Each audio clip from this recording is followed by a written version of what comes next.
आज के मेरे अतारांकित प्रश्न क्रमांक 1 में माननीय मंत्री जी का जवाब आया है। 2022-2023 में अकलतरा में 127 आवास स्वीकृत हुए हैं और बलौदा में 259 आवास स्वीकृत हुए हैं। स्वीकृति के विरुद्ध भुगतान 10 महीने में 0 है। तो मैं जानना चाहता हूं कि इन हितग्राहियों को भुगतान क्यों नहीं दिया गया 10 महीने में? आपने स्वीकृत किया, जो स्वीकृत किया उसका भुगतान क्यों नहीं? माननीय अध्यक्ष महोदय, भुगतान की एक निश्चित प्रक्रिया है। जैसे जो काम प्रारंभ करता है फाउंडेशन लेवल तक हो जाता है, उसमें 25% राशि उपलब्ध कराने का है। अब जब काम ही प्रारंभ नहीं करेंगे, बहुत सारे जगहों में काम प्रारंभ नहीं किया गया है, इसलिए नहीं हुआ है, या जो लक्ष्य है उसका लिंटर लेवल तक काम हो गया है, तो उतने का भुगतान, जितना काम करेंगे उतना भुगतान होगा। मूल्यांकन सत्यापन के बाद भुगतान होता है। अध्यक्ष महोदय, 0 है, 0 जवाब में आया है, 0। एक हितग्राही को 1 रुपए नहीं दिया गया है। किसी हितग्राही को कुछ पैसा देते तो समझ में आता। एक हितग्राही को 1 रुपए नहीं दिया गया है। आप जवाब देख लीजिए। ठीक है, एक हितग्राही को 1 रुपए नहीं दिया गया, किसी भी हितग्राही को 1 भी रुपए नहीं दिया गया। क्यों नहीं दिया गया है? आप अपने वर्क प्रोग्रेस के हिसाब से पैसा दीजिए। आपके मोदी जी ने तो पूरा पैसा रोक के रखा हुआ था, इसीलिए तो लेट हुआ। ये क्या है? एक हितग्राही को 1 पैसा नहीं दिया गया। मैं माननीय मंत्री जी से जानना चाहता हूं क्यों नहीं दिया गया? माननीय अध्यक्ष महोदय, जब काम प्रारंभ नहीं हुआ है तो पैसा कैसे देंगे? काम प्रारंभ होगा तभी तो पैसा देंगे। माननीय अध्यक्ष महोदय, मैं गंभीरता से आरोप लगा रहा हूं। बलौदा नगर पालिका में 200 लोगों के प्रकरण को सीएमओ ने 2 महीने से पैसा नहीं मिलने के कारण, घूस का पैसा नहीं मिलने के कारण रोक कर रखा है प्रकरण।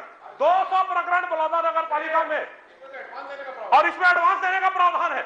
माननीय मंत्री जी बोल रहे हैं 0 एडवांस देने का प्रावधान है। आप एडवांस नहीं देंगे हितग्राही को, तो हितग्राही काम कैसे चालू करेगा? कहाँ प्रावधान है? किस नियम में लिखा है एडवांस देने का? मैं आपको ये बोल रहा हूँ, 200 लोगों का प्रकरण बलौदा में आज दिनांक में पेंडिंग है, पर्ची मंगवा ले। माननीय अध्यक्ष महोदय, 200 पेन स्वीकृत है, काम प्रारंभ होगा तभी तो काम पैसा प्रारंभ हो गया है, काम देखो, प्रारंभ हो गया है, काम वहां पर प्रारंभ हो गया है। सीएमओ ने फाइल रोक कर रखी है क्योंकि सीएमओ को जो मिलना है, जो अपेक्षा है, वो मिल नहीं रही। माननीय अध्यक्ष महोदय, आवास का मामला है, गरीबों का मामला है। क्या माननीय मंत्री जी पूरे प्रकरण की जांच कराएंगे क्या? चलिए आप पूछिए चंद्राकर जी। नहीं, मैं बता रहा हूँ। 0 क्यों है? शून्य क्यों है?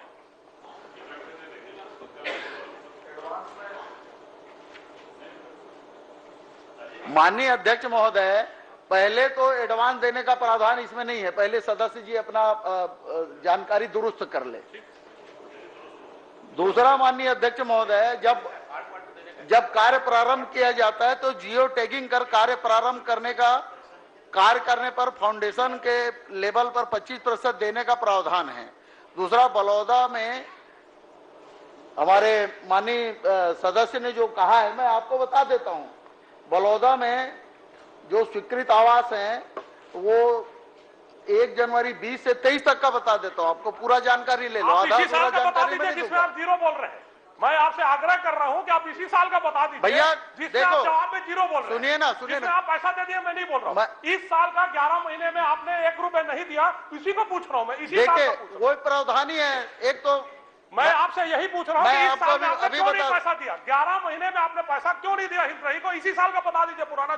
माननीय अध्यक्ष महोदय, गवर्नमेंट ऑफ इंडिया का नियम है, जियो टैगिंग करने के बाद काम प्रारंभ करना है।